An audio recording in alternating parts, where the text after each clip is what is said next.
Hello ವಿದ್ಯಾರ್ಥಿಗಳೇ, ಅರ್ಥಶಾಸ್ತ್ರದ ತರಗತಿಗೆ ತಮಗೆಲ್ಲ ಸ್ವಾಗತ.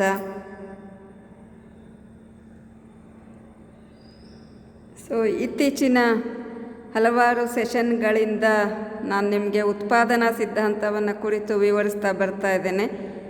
ಉತ್ಪಾದನಾ ಸಿದ್ಧಾಂತದಲ್ಲಿ ಮೊದಲನೇದಾಗಿ ನಾವು ಪ್ರತಿಫಲ ನಿಯಮಗಳನ್ನು ಈಗಾಗಲೇ ತಿಳ್ಕೊಂಡಾಗಿದೆ. ನಂತರ ಆರ್ಥಿಕ ಮಿತವ್ಯಯಗಳ ಬಗ್ಗೆ ಕೂಡ ವಿವರಿಸಿಯಾಗಿದೆ. ಈ ಸೆಷನ್ನಲ್ಲಿ ನಾನು ಸಮ ಉತ್ಪನ್ನ ರೇಖೆಗಳನ್ನು ಕುರಿತು ನಿಮಗೆ ವಿವರಣೆಯನ್ನು ಕೊಡ್ತಾ ಇದ್ದೇನೆ. ವಿದ್ಯಾರ್ಥಿಗಳೇ, ಅನುಭೋಗದ ಒಂದು ವಿಶ್ಲೇಷಣೆಯಲ್ಲಿ ಔದಾಸೀನ್ಯ ವಕ್ರರೇಖೆಗಳ ಬಗ್ಗೆ ನೀವೀಗಾಗಲೇ ತಿಳ್ಕೊಂಡಿದ್ದೀರಿ ಅಂತ ಭಾವಿಸ್ತೇನೆ. ಅಂದರೆ ಔದಾಸೀನ್ಯ ವಕ್ರರೇಖೆಗಳು ಹೇಗೆ ಅನುಭೋಗಿಯ ಸಮತೋಲನವನ್ನು ವಿವರಿಸೋದಕ್ಕೆ ಒಂದು ಪ್ರಮುಖ ಸಾಧನಗಳಾಗಿದ್ದಾವೆ. ಅದೇ ಥರ ಉತ್ಪಾದನಾ ಸಿದ್ಧಾಂತದಲ್ಲಿ ಉತ್ಪಾದಕನ ಸಮತೋಲನವನ್ನು ವಿಶ್ಲೇಷಣೆ ಮಾಡೋದಕ್ಕೆ ಅಥವಾ ಅಧ್ಯಯನ ಮಾಡೋದಕ್ಕೆ ಈ ಸಮ ಉತ್ಪನ್ನ ರೇಖೆಗಳು ಪ್ರಮುಖವಾದ ಸಾಧನ ಆಗಿದ್ದಾವೆ. ಈ ರೇಖೆಗಳ ಸಹಾಯದಿಂದ ಉತ್ಪಾದನಾಂಗಗಳ ವಿವಿಧ ಸಂಯೋಜನೆಗಳಿಗೆ ಸಂಬಂಧಪಟ್ಟಂತೆ ಉತ್ಪಾದಕ ಹೇಗೆ ಒಂದು ಕನಿಷ್ಠ ವೆಚ್ಚದ ಸಂಯೋಜನೆಯನ್ನು ನಿರ್ಧರಿಸ್ತಾನೆ ಮತ್ತು ಸಮತೋಲನ ತಲುಪ್ತಾನೆ ಅನ್ನೋದನ್ನು ನಾವು ವಿವರಿಸಬಹುದು. ಈ ಸೆಷನ್ನಲ್ಲಿ ನಾವು ಸಮ ಉತ್ಪನ್ನ ರೇಖೆಗಳ ಅರ್ಥ ಮತ್ತು ಅವುಗಳ ರಚನೆಯನ್ನು ಕುರಿತು ತಿಳ್ಕೊಳ್ಳೋಣ.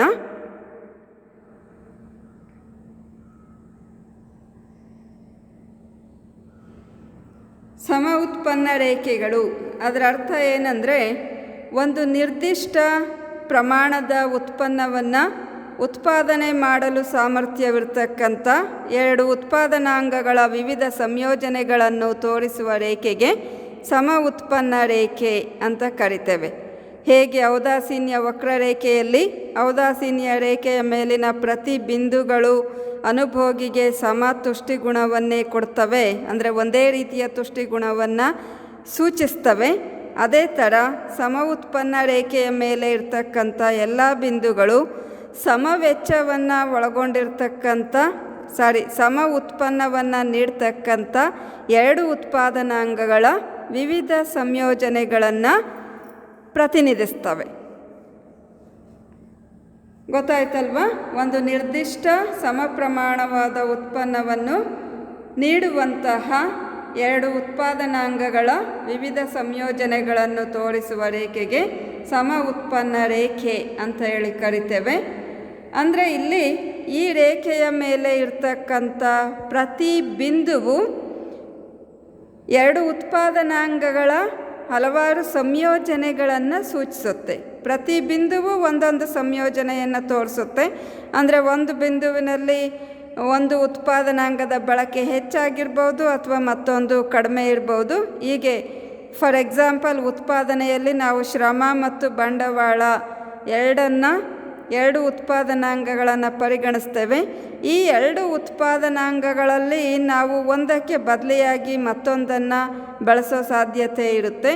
ಹಾಗಾಗಿ ಶ್ರಮದ ಪ್ರಮಾಣ ಮತ್ತು ಒಂದು ನಿರ್ದಿಷ್ಟ ಬಂಡವಾಳದ ಪ್ರಮಾಣಗಳನ್ನು ಒಳಗೊಂಡಿರ್ತಕ್ಕಂಥ ಸಂಯೋಜನೆಗಳನ್ನು ಈ ರೇಖೆ ಸೂಚಿಸುತ್ತೆ. ಈ ರೇಖೆಯ ಮೇಲಿನ ಎಲ್ಲ ಬಿಂದುಗಳು ಉತ್ಪಾದಕನಿಗೆ ಸಮ ಉತ್ಪನ್ನವನ್ನು ನೀಡೋದ್ರಿಂದ ಉತ್ಪಾದಕ ಯಾವ ಸಂಯೋಜನೆಯನ್ನು ಆಯ್ಕೆ ಮಾಡ್ಕೋಬೇಕು ಅನ್ನೋ ವಿಚಾರವಾಗಿ ಉದಾಸೀನತೆಯನ್ನು ತಾಳ್ತಾನೆ. ಅದರಿಂದನೇ ಇದಕ್ಕೆ ಉತ್ಪಾದನಾ ಔದಾಸೀನ್ಯ ರೇಖೆ ಅಂತ ಕೂಡ ಕರೀತಾರೆ. ಉತ್ಪಾದನಾ ಔದಾಸೀನ್ಯ ರೇಖೆ ಅಂಥೇಳಿ ಕರೀತಾನೆ. ಯಾಕೆ ಅಂತ ಅಂದರೆ, ವಿವಿಧ ಉತ್ಪಾದನಾಂಗಗಳ ಸಂಯೋಜನೆಗಳ ಆಯ್ಕೆಯ ಬಗ್ಗೆ ಉತ್ಪಾದಕ ಉದಾಸೀನದಿಂದ ಇರ್ತಾನೆ. ಯಾಕೆ ಅಂದರೆ ಅವೆಲ್ಲ ಸಂಯೋಜನೆಗಳು ಅವನಿಗೆ ಒಂದೇ ಪ್ರಮಾಣದ ಉತ್ಪನ್ನವನ್ನೇ ಕೊಡ್ತಾ ಇರ್ತವೆ. ಈ ಒಂದು ಪರಿಕಲ್ಪನೆಯನ್ನು ನಾವು ಒಂದು ಉದಾಹರಣೆ ಮೂಲಕ ಅರ್ಥ ಮಾಡ್ಕೋಬೋದು. ಅದಕ್ಕೆ ಒಂದು ಪಟ್ಟಿಯ ಅವಶ್ಯಕತೆ ಇದೆ. ಅಂದರೆ ಎರಡು ಉತ್ಪಾದನಾಂಗಗಳ ವಿವಿಧ ಸಂಯೋಜನೆಗಳನ್ನು ತೋರಿಸ್ತಕ್ಕಂಥ ಒಂದು ಪಟ್ಟಿ. ನಂತರ ಆ ಪಟ್ಟಿಯ ಅಂಕಿಅಂಶಗಳ ಆಧಾರದಿಂದ ನಾವು ಒಂದು ರೇಖೆಯನ್ನು ಕೂಡ ರಚಿಸಬೇಕಾಗುತ್ತೆ. ಆ ರೇಖೆಯನ್ನೇ ಸಮ ಉತ್ಪನ್ನ ರೇಖೆ ಅಂತ ಕರಿತೇವೆ. ಇಂಗ್ಲೀಷ್ನಲ್ಲಿ ಅದಕ್ಕೆ ಐಸೋಕ್ವಾಂಟ್ಸ್ ಅಥವಾ ಐಸೋ ಪ್ರಾಡಕ್ಟ್ ಕರ್ವ್ ಅಂತೇಳಿ ಕರೀತಾರೆ. ಸೊ ಈ ಸಮ ಉತ್ಪನ್ನ ರೇಖೆಯನ್ನು ವಿವರಿಸೋದಕ್ಕೆ ನೆರವಾಗ್ತಕ್ಕಂಥ ಪಟ್ಟಿಯನ್ನು ನೀವು ನೋಡ್ತಾ ಇದ್ದೀರಿ ಸ್ಕ್ರೀನ್ ಮೇಲೆ. ಸೊ ಈ ಪಟ್ಟಿಯಲ್ಲಿ ಮೊದಲನೇ ಕಾಲಮ್ನಲ್ಲಿ ಹಲವಾರು ಸಂಯೋಜನೆಗಳಿದ್ದಾವೆ. ಎ ಇಂದ ಈವರೆಗಿನ 5 ಸಂಯೋಜನೆಗಳನ್ನು ನಾವು ನೋಡ್ತಾ ಇದ್ದೇವೆ. 2-3 ಕಾಲಮ್ಗಳಲ್ಲಿ, ಮೂರನೇ ಕಾಲಮ್ಗಳಲ್ಲಿ ಶ್ರಮದ ಪ್ರಮಾಣ ಮತ್ತು ಬಂಡವಾಳದ ಪ್ರಮಾಣಗಳನ್ನು ತೋರಿಸಲಾಗಿದೆ. ಅದೇ ಥರ 4ನೇ ಕಾಲಮ್ನಲ್ಲಿ ಉತ್ಪನ್ನವನ್ನು ತೋರಿಸಿದ್ದೇವೆ. ಅಂದರೆ ಎಷ್ಟು ಉತ್ಪನ್ನ ದೊರೆಯುತ್ತೆ ಈ 2 ಉತ್ಪಾದನಾ ಅಂಗಗಳನ್ನು ಬಳಸಿರೋದ್ರಿಂದ ಅಂತ. ವಿದ್ಯಾರ್ಥಿಗಳೇ, ಈ ಟೇಬಲನ್ನು ನೀವು ಮೊದಲು ಬರ್ಕೊಳ್ಳಿ. ನಂತರ ನೆಕ್ಸ್ಟ್ ಸ್ಲೈಡ್ನಲ್ಲಿ ಇದರ ವಿವರಣೆ ಇರುತ್ತೆ, ಅದನ್ನು ಕೂಡ ನೀವು ನೋಟ್ಸ್ನಲ್ಲಿ ಬರ್ಕೋಬೇಕಾಗಿರುತ್ತೆ. ಸೊ ನಾವು ಎ ಸಂಯೋಜನೆಯಲ್ಲಿ ನೋಡ್ತಾ ಇದ್ದೀವಿ ವಿದ್ಯಾರ್ಥಿಗಳೇ. ಇದರಲ್ಲಿ 1 ಶ್ರಮದ ಘಟಕವನ್ನು ಮತ್ತು 12 ಬಂಡವಾಳದ ಘಟಕಗಳನ್ನು ಬಳಕೆ ಮಾಡಲಾಗ್ತಾ ಇದೆ. ಇದರಿಂದ ನಮಗೆ 100 ಯೂನಿಟ್ ಉತ್ಪನ್ನ ದೊರೀತಾ ಇದೆ. ಅದೇ ಥರ ಬಿ ಸಂಯೋಜನೆಯಲ್ಲಿ 1 ಹೆಚ್ಚುವರಿ ಶ್ರಮದ ಘಟಕವನ್ನು ಬಳಸಲಾಗಿದೆ. ಅಂದರೆ ಮೊದಲು 1 ಘಟಕ ಇದ್ದದ್ದು ಈಗ 2 ಘಟಕಗಳಿಗೆ ಶ್ರಮವನ್ನು ಹೆಚ್ಚಿಸಲಾಗಿದೆ. ಸೊ ಈ 1 ಹೆಚ್ಚುವರಿ ಶ್ರಮದ ಘಟಕವನ್ನು ಬಳಸಬೇಕಂದ್ರೆ ಬಂಡವಾಳದ 4 ಘಟಕಗಳನ್ನು ತ್ಯಜಿಸಬೇಕಾಗತ್ತೆ, ಅಂದರೆ ಕಡಿಮೆ ಮಾಡಬೇಕಾಗತ್ತೆ. ಯಾಕೆ ಅಂತ ಅಂದರೆ ಇಲ್ಲಿ ಉತ್ಪಾದಕನ ಬಳಿ ಇರ್ತಕ್ಕಂಥ ಹಣದ ಮೊತ್ತ ನಿಗದಿತವಾಗಿರುತ್ತೆ. ಹಾಗಾಗಿ ಅವನು ಒಂದು ಉತ್ಪಾದನಾಂಗವನ್ನು ಹೆಚ್ಚಾಗಿ ಬಳಕೆ ಮಾಡ್ಕೋಬೇಕಂದ್ರೆ ಮತ್ತೊಂದು ಉತ್ಪಾದನಾಂಗದ ಬಳಕೆಯನ್ನು ಕಡಿತಗೊಳಿಸಲೇಬೇಕಾಗತ್ತೆ. ಹಾಗಾಗಿ ಇಲ್ಲಿ 2 ಘಟಕ ಶ್ರಮದ ಜೊತೆಗೆ 8 ಘಟಕ ಬಂಡವಾಳವನ್ನು ಬಳಸಲಾಗಿದೆ. ಬಟ್ ಆಗ ಕೂಡ ದೊರೀತಕ್ಕಂಥ ಉತ್ಪನ್ನ 100 ಯೂನಿಟ್ಗಳಷ್ಟೇ ಆಗಿರುತ್ತೆ. ಅಂದರೆ ಇಲ್ಲಿ ದೊರೆಯೋ ಉತ್ಪನ್ನ ಮಾತ್ರ ಸೇಮ್ ಇರುತ್ತೆ, ಆದರೆ ಆ ಉತ್ಪಾದನಾಂಗಗಳ ಬಳಕೆಯ ಸಂಯೋಜನೆ ಮಾತ್ರ ಬದಲಾವಣೆ ಆಗ್ತಾ ಇರುತ್ತೆ. ಅದೇ ಥರ ವಿದ್ಯಾರ್ಥಿಗಳೇ, ಸಿ ಸಂಯೋಜನೆಯಲ್ಲಿ ನೋಡಿ, ಇಲ್ಲಿ ಮತ್ತೊಂದು ಹೆಚ್ಚುವರಿ ಶ್ರಮವನ್ನು ಬಳಸಲಾಗಿದೆ. ಅದಕ್ಕಾಗಿ 3 ಯೂನಿಟ್ ಬಂಡವಾಳದ ಘಟಕಗಳನ್ನು ಕಡಿಮೆ ಮಾಡಲಾಗಿದೆ. ಅಂದರೆ ಇಲ್ಲಿ 3 ಘಟಕ ಶ್ರಮ ಮತ್ತು 5 ಘಟಕ ಬಂಡವಾಳವನ್ನು ಬಳಸಲಾಗ್ತಾ ಇದೆ. ಬಟ್ ಉತ್ಪನ್ನ ಕೂಡ 100 ಯೂನಿಟ್ ಸಿಗ್ತಾ ಇದೆ. ಅದೇ ಥರ ನಾವು ಡಿ ಸಂಯೋಜನೆಯಲ್ಲಿ ಮತ್ತೊಂದು ಹೆಚ್ಚುವರಿ ಶ್ರಮ ಘಟಕ, ಆದರೆ ಬಂಡವಾಳ ಮತ್ತೆ ಕಡಿಮೆಯಾಗಿದೆ. ಅಂದರೆ ಇಲ್ಲಿ 2 ಯೂನಿಟ್ಗಳಷ್ಟು ಬಂಡವಾಳ ಮಾತ್ರ ಕಡಿಮೆ ಆಗುತ್ತೆ. ಆದರೂ ದೊರೆಯೋ ಉತ್ಪನ್ನ 100 ಯೂನಿಟ್ನಷ್ಟೇ ಇದೆ. ಹಾಗೆಯೇ ಈ ಸಂಯೋಜನೆಯಲ್ಲಿ ಕೂಡ 5 ಘಟಕ ಶ್ರಮ ಮತ್ತು 2 ಘಟಕ ಬಂಡವಾಳವನ್ನು ಬಳಸಲಾಗಿದೆ.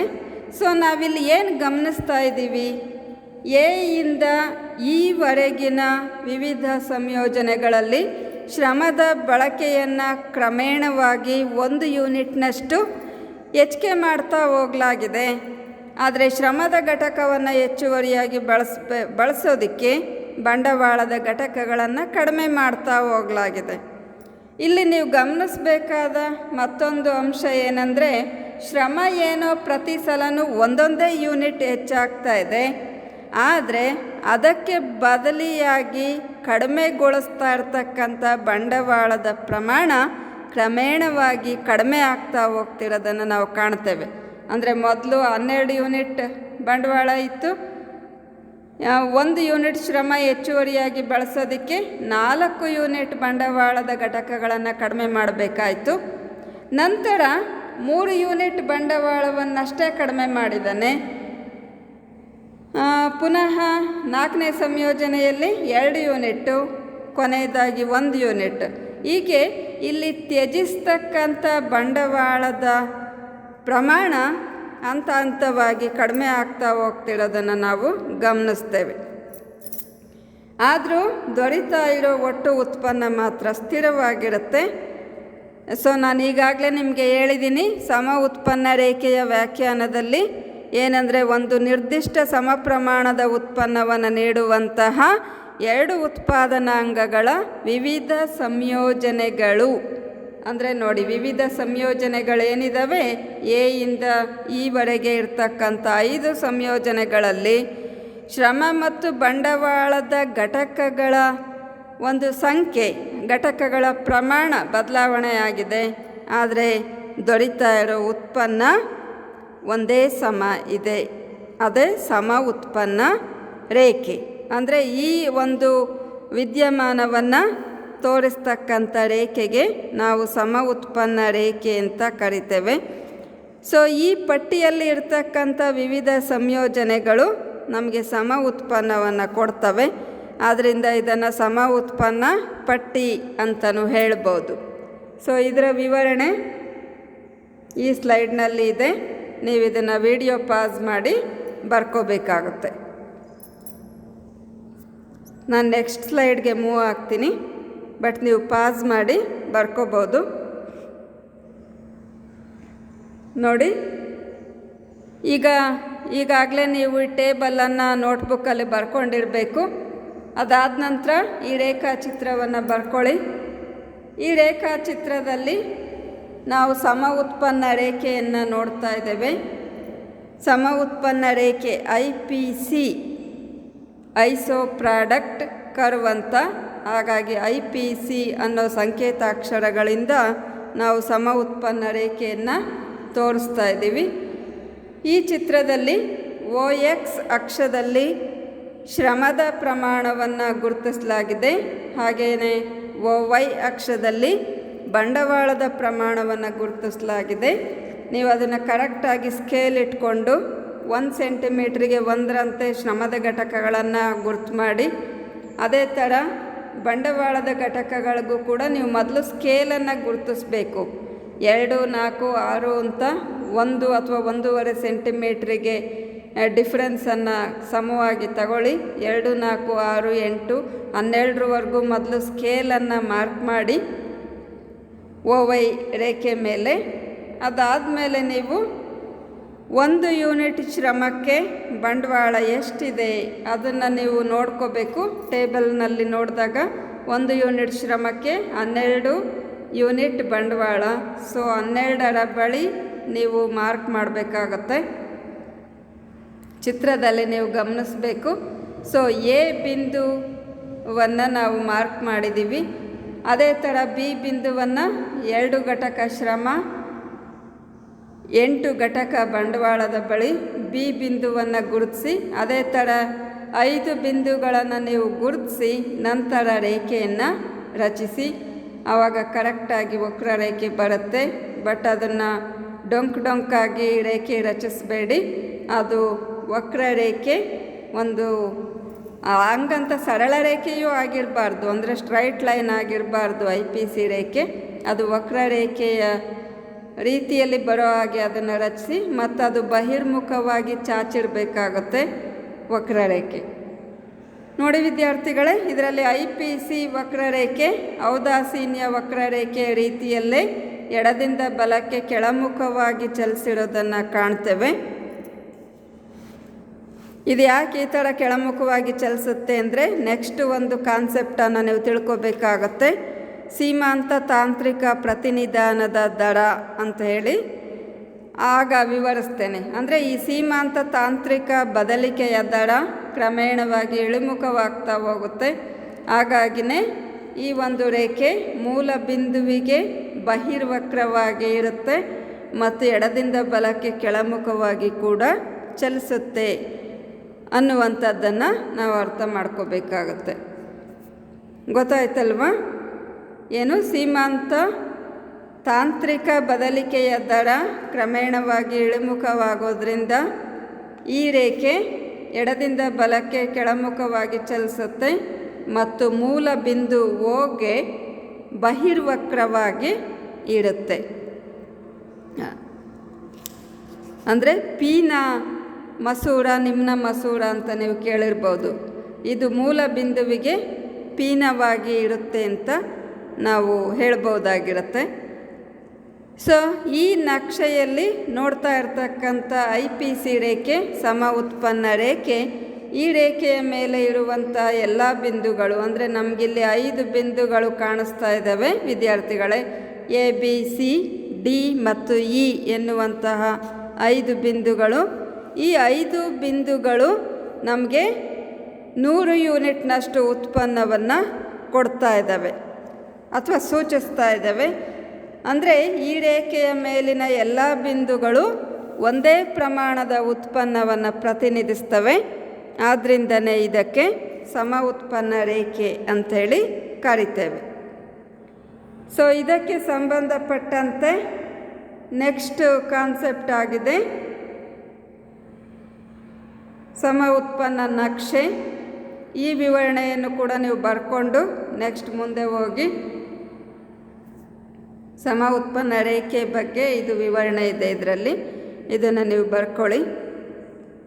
ನಂತರ ಸಮ ಉತ್ಪನ್ನ ರೇಖೆಗೆ ಸಂಬಂಧಪಟ್ಟಂಥ ಮತ್ತೊಂದು ಮುಖ್ಯವಾದ ಪರಿಕಲ್ಪನೆ ಸಮ ಉತ್ಪನ್ನ ನಕ್ಷೆ. ಸಮ ಉತ್ಪನ್ನ ನಕ್ಷೆ ಅಂತ ಅಂದರೆ ಹಲವಾರು ಸಮ ಉತ್ಪನ್ನ ರೇಖೆಗಳ ಸಮೂಹ ಅಥವಾ ಒಂದು ಕುಟುಂಬಕ್ಕೆ ಅಥವಾ ಗುಂಪಿಗೆ ಸಮ ಉತ್ಪನ್ನ ನಕ್ಷೆ ಅಂತೇಳಿ ಕರಿತೇವೆ. ಹಲವು ಸಮ ಉತ್ಪನ್ನ ರೇಖೆಗಳ ಸಮೂಹಕ್ಕೆ ಸಮ ಉತ್ಪನ್ನ ನಕ್ಷೆ ಅಂತ ಹೇಳ್ಬೋದು. ಅಂದರೆ ಈಗ ಒಂದು ರೇಖೆ ಒಂದು ನಿರ್ದಿಷ್ಟ ಮಟ್ಟದ ಉತ್ಪನ್ನವನ್ನು ಮಾತ್ರ ಕೊಡುತ್ತೆ.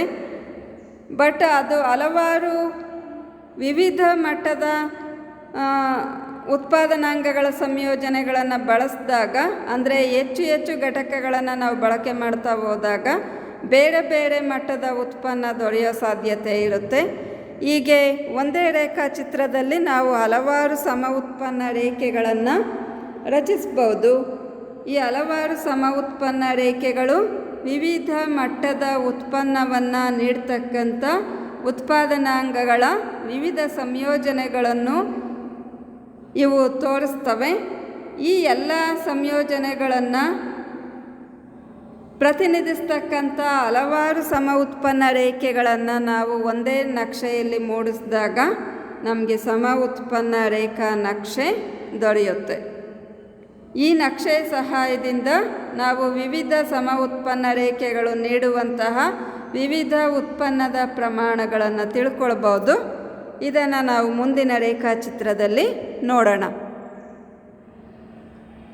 ನೋಡಿ, ಸಮ ಉತ್ಪನ್ನ ರೇಖಾ ನಕ್ಷೆ ಈ ರೀತಿ ಇರುತ್ತೆ.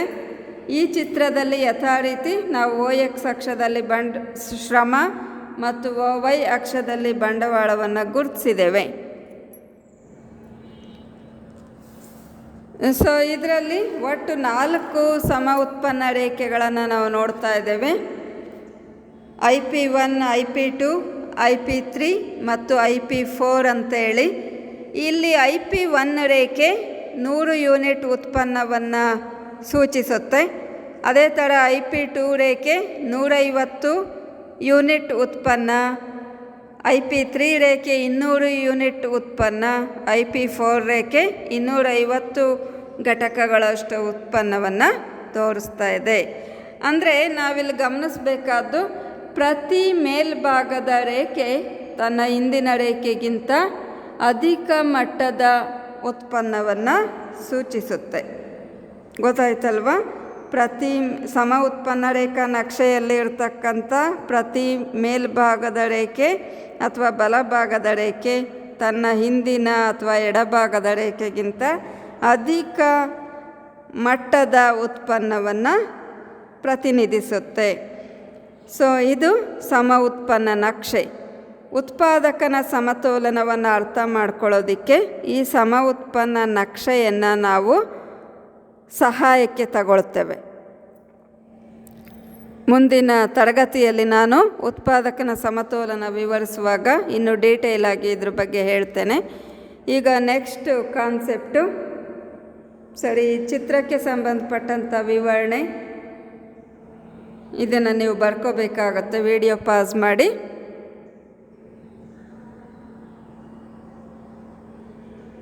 ನಂತರ ಸೀಮಾಂತ ತಾಂತ್ರಿಕ ಪ್ರತಿನಿಧಾನದ ದರ. ವಿದ್ಯಾರ್ಥಿಗಳೇ, ಔದಾಸೀನ್ಯ ವಕ್ರರೇಖಾ ವಿಶ್ಲೇಷಣೆಯಲ್ಲಿ ನೀವು ಸೀಮಾಂತ ಬದಲಿಕೆಯ ದರ ಕೇಳಿದಿರಿ. ಅಂದರೆ ಅಲ್ಲಿನೂ ಕೂಡ ಅನುಭೋಗಿಯ ಬಳಿ ಆದಾಯ ಸ್ಥಿರವಾಗಿ ಇರೋ ಕಾರಣ ಅವನು ಒಂದು ವಸ್ತುವನ್ನು ಹೆಚ್ಚಾಗಿ ಕೊಳ್ಳಬೇಕಂದ್ರೆ ಮತ್ತೊಂದು ವಸ್ತುವನ್ನು ತ್ಯಜಿಸಬೇಕಾಗತ್ತೆ. ಬಟ್ ಅವನ ತುಷ್ಟಿಗುಣದ ಮಟ್ಟ ಮೊದಲಿನಷ್ಟೇ ಇರುತ್ತೆ. ಅಂದರೆ ಅಲ್ಲಿ ಹೇಗೆ ನಾವು ವ್ಯಾಖ್ಯಾನಿಸ್ತೇವೆ, ಮೊದಲಿನಷ್ಟೇ ತುಷ್ಟಿಗುಣವನ್ನು ಪಡೆಯೋ ಸಲುವಾಗಿ ಅನುಭೋಗಿ ಒಂದು ವಸ್ತುವನ್ನು ಹೆಚ್ಚುವರಿಯಾಗಿ ಪಡೆಯಲು ಬೇಕಾದ ಮತ್ತೊಂದು ವಸ್ತುವಿನ ಪ್ರಮಾಣವನ್ನು ಸೂಚಿಸುವ ಪರಿಕಲ್ಪನೆಗೆ ಸೀಮಾಂತ ಬದಲಿಕೆಯ ದರ ಅಂತ ಕರಿತೇವೆ. ಅದೇ ಥರ ಇಲ್ಲಿನೂ ಸೀಮಾಂತ ತಾಂತ್ರಿಕ ಬದಲಿಕೆಯ ದರ. ಇಲ್ಲಿ ಏನಂದರೆ ವಸ್ತುಗಳು ಅಂತ ಹೇಳೋದಿಲ್ಲ ನಾವು, ಅದಕ್ಕೆ ಬದಲಾಗಿ ಉತ್ಪಾದನಾಂಗಗಳು ಅಂತ ಹೇಳ್ತೇವೆ. ಇಲ್ಲಿ ಏನಂದರೆ ಮೊದಲಿನಷ್ಟೇ ಉತ್ಪನ್ನವನ್ನು ಪಡೆಯೋದಕ್ಕೆ ಉತ್ಪಾದಕ ಒಂದು ಉತ್ಪಾದನಾಂಗವನ್ನು ಹೆಚ್ಚುವರಿಯಾಗಿ ಬಳಸುವಾಗ ಮತ್ತೊಂದು ಉತ್ಪಾದನಾಂಗವನ್ನು ಯಾವ ಪ್ರಮಾಣದಲ್ಲಿ ತ್ಯಜಿಸುತ್ತಾನೆ ಎಂಬುದನ್ನು ಸೂಚಿಸುವ ಪರಿಕಲ್ಪನೆಗೆ ಸೀಮಾಂತ ತಾಂತ್ರಿಕ ಪ್ರತಿನಿಧಾನದ ದರ ಅಂತ ಕರಿತೇವೆ. Marginal rate of technical substitution ಅಂತ, MRTS, marginal rate of technical substitution, ಸೀಮಾಂತ ತಾಂತ್ರಿಕ ಬದಲಿಕೆಯ ದರ ಅಥವಾ ಪ್ರತಿನಿಧಾನದ ದರ ಅಂತ ನಾವು ಕರಿತೇವೆ. ಸೊ ಗೊತ್ತಾಯ್ತಲ್ವ ಇದರ ವ್ಯಾಖ್ಯಾನ? ಮೊದಲಿನಷ್ಟೇ ಉತ್ಪನ್ನ ಪಡೆಯಲು ಒಂದು ಉತ್ಪಾದನಾಂಗವನ್ನು ಇನ್ನೊಂದು ಉತ್ಪಾದನಾಂಗದೊಂದಿಗೆ ಯಾವ ದರದಲ್ಲಿ ಬದಲಿಸಲಾಗಿದೆ ಎಂಬುದನ್ನು ಸೂಚಿಸುವ ಒಂದು ಪರಿಕಲ್ಪನೆಯೇ ಸೀಮಾಂತ ತಾಂತ್ರಿಕ ಪ್ರತಿನಿಧಾನದ ದರ. ಸೊ ಇದನ್ನು 2 ಮಾರ್ಕ್ಸಿಗೆ ಕೇಳೋ ಸಾಧ್ಯತೆ ಇರುತ್ತೆ ಎಕ್ಸಾಮ್ನಲ್ಲಿ. ಹಾಗಾಗಿ ಮಾರ್ಕ್ ಮಾಡಿಕೊಂಡು ನೀವು ಓದ್ಕೋಬೇಕು. ಅಂದರೆ ಇದು ಉತ್ಪನ್ನ ಮೊದಲಿನಷ್ಟೇ ಇರುತ್ತೆ. ನೀವು ಹೇಗೆ ಸಮ ಉತ್ಪನ್ನ ಪಟ್ಟಿಯಲ್ಲಿ ನೋಡಿದಾಗೆ ಪಡೆಯೋ ಉತ್ಪನ್ನ ಮಾತ್ರ ಸ್ಥಿರವಾಗಿಯೇ ಇರುತ್ತೆ. ಆದರೆ ಉತ್ಪಾದನಾಂಗಗಳ ಸಂಯೋಜನೆಯನ್ನು ಮಾತ್ರ ನಾವು ಬದಲಾವಣೆ ಮಾಡ್ತಾ ಹೋಗ್ತೀವಿ. ಆಗ ಒಂದು ಉತ್ಪಾದನಾಂಗವನ್ನು ಹೆಚ್ಚುವರಿಯಾಗಿ ಬಳಸಬೇಕಂದ್ರೆ ಮತ್ತೊಂದು ಉತ್ಪಾದನಾಂಗದ ಬಳಕೆ ಪ್ರಮಾಣವನ್ನು ಕಡಿಮೆ ಮಾಡ್ತೇವೆ. ಇಲ್ಲಿ ಎಷ್ಟು ಕಡಿಮೆ ಮಾಡ್ತೇವೆ ಅನ್ನೋದನ್ನು ಈ ತಾಂತ್ರಿಕ ಬದಲಿಕೆಯ ದರ ಸೂಚಿಸುತ್ತೆ. ಗೊತ್ತಾಯ್ತಲ್ವ? ಸೊ ಇದನ್ನು ಕೂಡ ನಾವು ಒಂದು ಪಟ್ಟಿ ಮೂಲಕ ಅರ್ಥ ಮಾಡ್ಕೋಬೋದು. ಹಿಂದೆ ಸಮ ಉತ್ಪನ್ನ ಪಟ್ಟಿ ಏನಿತ್ತು ಅದೇ ಪಟ್ಟಿಯನ್ನು ಇಲ್ಲಿ ನಾನು ರಿಪೀಟ್ ಮಾಡ್ತಾ ಇದ್ದೀನಿ. ಬಟ್ ಇಲ್ಲಿ ಒಂದು ಕಾಲಮ್ ಎಕ್ಸ್ಟ್ರಾ ಸೇರಿಕೊಂಡಿದೆ. ಅದೇನೆಂದರೆ ಲಾಸ್ಟ್ ಕಾಲಮ್ ಸೀಮಾಂತ ತಾಂತ್ರಿಕ ಬದಲಿಕೆಯ ದರ ಅಥವಾ ಪ್ರತಿನಿಧಾನ ದರ. ಇಲ್ಲಿ ನೋಡಿ, ಎ ಸಂಯೋಜನೆಯಲ್ಲಿ ಅಲ್ಲೇನು ಬದಲಾವಣೆ ಆಗಲ್ಲ. 1 ಯೂನಿಟ್ ಶ್ರಮ 12 ಯೂನಿಟ್ ಬಂಡವಾಳ ಇರುತ್ತೆ. ಬಿ ಸಂಯೋಜನೆಯಲ್ಲಿ ಒಂದು ಹೆಚ್ಚುವರಿ ಶ್ರಮ ಬಳಸೋದಕ್ಕೆ ನಾವು ತ್ಯಜಿಸಿರೋ ಬಂಡವಾಳದ ಪ್ರಮಾಣ 4. ಆಗ ಈ ಒಂದು MRTS ಸೀಮಾಂತ ತಾಂತ್ರಿಕ ಪ್ರತಿನಿಧಾನದ ದರ 1:4 ಆಗತ್ತೆ. ಅದೇ ಥರ ಸಿ ಸಂಯೋಜನೆಯಲ್ಲಿ ಸೀಮಾಂತ ತಾಂತ್ರಿಕ ಬದಲಿಕೆ ದರ 1:3 ಆಗಿದೆ. ನಂತರ ಡಿ ಸಂಯೋಜನೆಯಲ್ಲಿ 1:2 ಆಗಿದೆ. ಈ ಸಂಯೋಜನೆಯಲ್ಲಿ 1:1. ಸೊ ನಾವಿಲ್ಲಿ ಏನು ಗಮನಿಸ್ತೇವೆ? 1:4, 1:3, 1:2, 1:1. ಇದು ಸೀಮಾಂತ ತಾಂತ್ರಿಕ ಬದಲಿಕೆಯ ದರ ಕ್ರಮೇಣವಾಗಿ ಅಂದರೆ ಹಂತ ಹಂತವಾಗಿ ಕಡಿಮೆ ಆಗ್ತಾ ಹೋಗಿರೋದನ್ನು ಕಾಣ್ತೇವೆ. ಸೊ ಈ ಕಡಿಮೆ ಆಗಿರೋದನ್ನೇ ನಾವು ಇಳಿಮುಖ ಸೀಮಾಂತ ತಾಂತ್ರಿಕ ಬದಲಿಕೆಯ ದರ ಅಂತ ಕರಿತೇವೆ. ಅಂದರೆ ಇಲ್ಲಿ ಸೀಮಾಂತ ತಾಂತ್ರಿಕ ಬದಲಿಕೆಯ ದರ ಕ್ರಮೇಣವಾಗಿ ಕಡಿಮೆ ಆಗ್ತಾ ಹೋಗುತ್ತೆ. ಸೊ ಆ ಇಳಿಮುಖ ಸೀಮಾಂತ ತಾಂತ್ರಿಕ ಪ್ರತಿನಿಧಾನ ದರ ಪರಿಕಲ್ಪನೆಯನ್ನು ಕೂಡ 2 ಅಂಕಗಳಿಗೆ ಕೇಳೋ ಸಾಧ್ಯತೆ ಇರುತ್ತೆ. ಅದು ಕ್ರಮೇಣವಾಗಿ ಕಡಿಮೆ ಆಗ್ತಾ ಹೋಗುತ್ತೆ. ಈ ಪರಿಕಲ್ಪನೆಯನ್ನು ನೀವು ಚೆನ್ನಾಗಿ ಅರ್ಥ ಮಾಡ್ಕೋಬೇಕು. ಇಂಥ ಕ್ವಶನ್ಗಳನ್ನೇ ಕಾಂಪಿಟೇಟಿವ್ ಎಕ್ಸಾಮ್ಗಳಲ್ಲಿ ಕೂಡ ಕೇಳ್ತಾ ಇರ್ತಾರೆ. ಗೊತ್ತಾಯ್ತಲ್ವಾ? ಸರಿ, ಇಲ್ಲಿಗೆ ಈ ಸಮ ಉತ್ಪನ್ನ ರೇಖೆಯ ಬಗ್ಗೆ ಪ್ರಮುಖವಾದ ಸಂಗತಿಗಳ ವಿವರಣೆ ಮುಗಿತು ವಿದ್ಯಾರ್ಥಿಗಳೇ. ನೆಕ್ಸ್ಟ್ ಸೆಷನ್ನಲ್ಲಿ ನಾನು ಈ ಸಮ ಉತ್ಪನ್ನ ರೇಖೆಗಳ ಲಕ್ಷಣಗಳನ್ನು ತಿಳಿಸ್ತೇನೆ. ಬಟ್ ಅದಕ್ಕೆ ಮೊದಲು ನೀವು ಔದಾಸೀನ್ಯ ರೇಖೆಗಳ ಲಕ್ಷಣಗಳನ್ನು ಒಂದು ಸಲ ಓದ್ಕೊಂಡಿರಿ. ಯಾಕೆಂದರೆ ಆ ಟಾಪಿಕ್ ನಿಮ್ಗೆ ಈಗಾಗಲೇ ಮುಗ್ದಿರುತ್ತೆ. ಸೊ ಅದನ್ನು ನೀವು ಓದ್ಕೊಂಡಿದ್ರೆ ಸಮ ಉತ್ಪನ್ನ ರೇಖೆಯ ಲಕ್ಷಣಗಳು ವಿಷಯ ಚೆನ್ನಾಗಿ ಅರ್ಥ ಆಗುತ್ತೆ. ಯಾಕೆಂದರೆ ಏನು ಔದಾಸೀನ್ಯ ರೇಖೆಯ ಲಕ್ಷಣಗಳಿದ್ದಾವೆ ಅದೇ ಲಕ್ಷಣಗಳೇ ಸಮ ಉತ್ಪನ್ನ ರೇಖೆಯದ್ದು ಕೂಡ ಆಗಿರ್ತವೆ. ಎರಡನ್ನೂ ಕೂಡ 5 ಮಾರ್ಕ್ಸಿಗೆ ಎಕ್ಸಾಮ್ನಲ್ಲಿ ಕೇಳೋ ಸಾಧ್ಯತೆ ಇರುತ್ತೆ. ಸೊ ನೆಕ್ಸ್ಟ್ ಕ್ಲಾಸ್ನಲ್ಲಿ ನಾನು ಅದನ್ನು ವಿವರಿಸ್ತೇನೆ. ನಂತರ ಸಮವೆಚ್ಚದ ರೇಖೆಗಳ ಬಗ್ಗೆ ಕೂಡ ವಿವರಿಸ್ತೇನೆ. ಯಥಾ ರೀತಿ ನೀಟಾಗಿ ನೋಟ್ಸ್ ಬರ್ಕೊಳ್ಳಿ, ಮತ್ತೆ ವಿಡಿಯೋ ಕೇಳಿ, ವಿಡಿಯೋ ವಾಚ್ ಮಾಡಿ ಕೇಳಿ ಕಲಿತಾ ಇರಿ. Thank you.